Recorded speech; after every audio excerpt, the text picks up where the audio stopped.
તાવેને થોડી આ તો માખણ લેતી છું. આ માખણ લેતા છે તપેલીમાં છાશ કાઢી લેવાની આ ટાઈપ.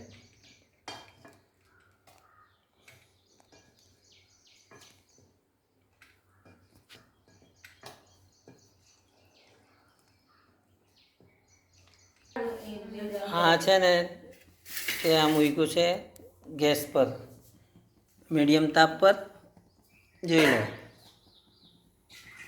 અને આ ગરમ કરવા મૂક્યું. આ પાણી ભરી જાય એટલે ઘી આવી જાય, મલાઈ માખણ છૂટું પડી જાય. પછી તમને બતાવું આગળ થોડુંક બાકી છે. 2 મિનિટ પછી તૈયાર થાય અને થવા દો. આ જો ઉકળતું છે માખણ તાવેલું. બોલે ને હા માખણ તાવેલું ઉકળી જવા આવ્યું. 15 થી 20 મિનિટ એને તપાવવા દેવાનું છે. પછી ઘી છૂટે એટલે તરત તરાઈ જાય.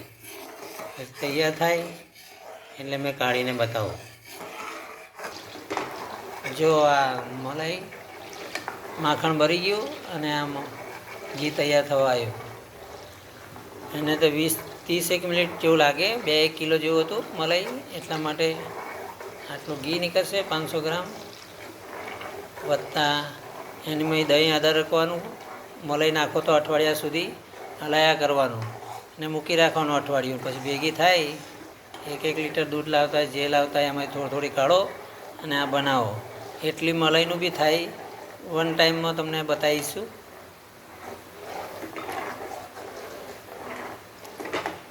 આ ઘી તૈયાર થઈ ગયું. હવે ગાળવાનું છે.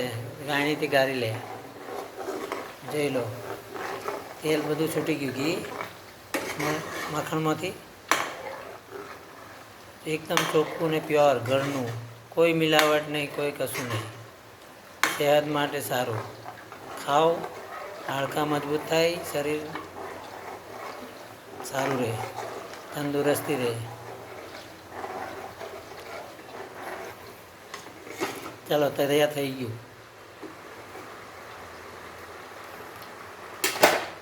હવે આને બંધ કરી દઈએ ગેસ. હવે પછી ગાળી લઈએ.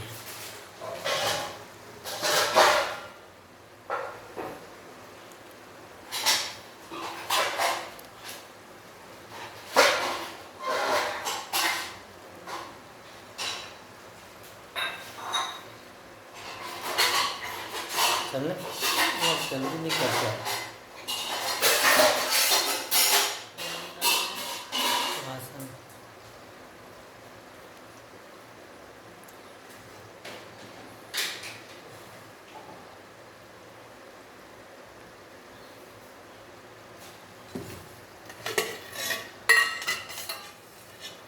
चलो आ घी काढ़ी लेता से જોઈ લો. ચોખ્ખું ઘી પ્યોર, શુદ્ધ અને સારું. એકવાર ખાઓ, રોટલા પર લગાવીને ખાઓ, ખીચડીમાં નાખીને ખાઓ, શીરો બનાવીને ખાઓ, જેમાં બી નાખવું હોય તેને યુઝ કરાય. સવારે ચામાં નાખીને પીવું સારા માટું છે. હા થઈ ગયું. ગાંગડા નીકળી ગયા, ઘી નીકળી ગયું. જો એકદમ પ્યોર, ચોખ્ખું, કંઈ મિલાવટ નહીં. ચલો બાય બાય. એવું લાગ્યું તમને? સબસ્ક્રાઈબ કરજો, લાઈક કરજો.